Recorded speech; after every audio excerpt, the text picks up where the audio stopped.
C'est l'un des fléaux de la capitale et il inquiète les autorités à quelques semaines des Jeux Olympiques. Les pickpockets se montrent parfois très violents avec les usagers, des faits qui ont bondi ces derniers mois, plus 18% dans les transports en commun.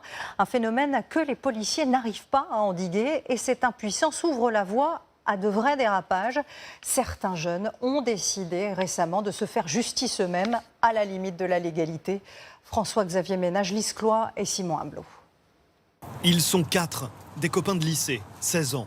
Leurs parents ne sont pas au courant, mais depuis 7 mois, tous les week-ends, ils filment des pickpockets et postent les vidéos sur les réseaux sociaux. Aucune insulte, aucune agression, mais s'il vous frappe, vraiment vous en foutez, vous faites rien. Soit vous courez, soit même vous restez paralysé. Ils repèrent cette jeune femme. Dans ses mains, une fausse pétition, soi-disant pour des enfants handicapés. Une ruse bien connue pour obtenir de l'argent des touristes. Sous nos yeux, elle n'a volé personne. Les lycéens l'accusent d'être une pickpocket. Pickpocket in here, guys. Be careful, there's pickpockets.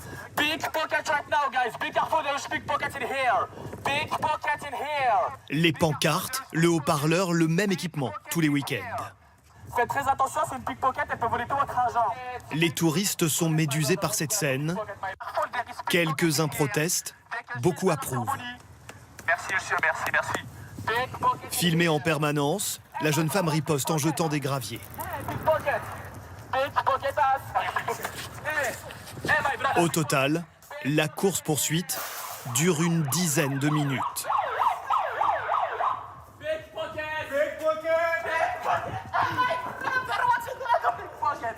Les lycéens récupèrent la fausse pétition et voilà comment ils justifient ce qui s'apparente à du harcèlement. Notre rôle aujourd'hui, c'est de dénoncer les pickpockets, et donc voilà, c'est ça. Mais on va vous accuser de faire le boulot de la police et de déborder. En vrai, oui, c'est vrai. Il y en a, ils nous accusent, mais ils sont pas tellement nombreux que ça à nous dire qu'on fait le boulot de la police. Vu qu'en fait, ils nous comprennent, ils savent très bien que t'es pickpockets sont lâchés au bout de 30 minutes. La même scène se répète quelques minutes plus tard, avec cette autre femme.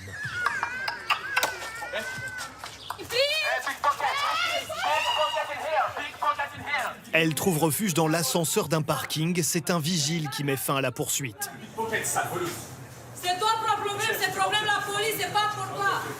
Sur les réseaux sociaux, les lycéens ont posté de nombreuses vidéos déjà vues des millions de fois, mais au motif qu'elles ciblent la communauté rome et s'apparentent à du harcèlement, TikTok et YouTube ont supprimé les vidéos. Du côté des associations, on parle d'une dérive à stopper immédiatement.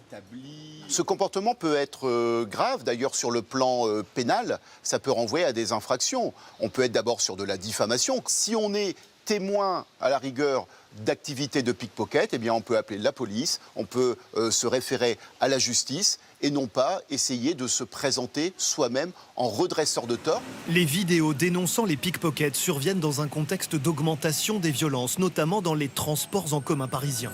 Nous nous sommes procuré ce rapport de la RATP. Il évoque les atteintes à l'encontre des voyageurs. Violences et vols à la tire repartent à la hausse, plus 18%, près de 3000 faits recensés en un trimestre. À l'approche des Jeux Olympiques, la RATP multiplie pourtant les efforts, les conducteurs de métro n'hésitant pas à sensibiliser eux-mêmes. 17h54, c'est les heures de pointe. Il y a des pickpockets qui nous ont été signalés sur la ligne 9. Avant les JO, les syndicats, eux, critiquent un système de sécurité mal dimensionné. Cela démontre que le déploiement de la vidéoprotection, de la vidéosurveillance ne porte pas ses fruits. Et que pour lutter contre l'incivilité ou les actes délictueux dans les transports, rien ne vaut la présence humaine. De leur côté, la préfecture et la ville de Paris répondent que les patrouilles se multiplient actuellement avant le coup d'envoi des Jeux Olympiques.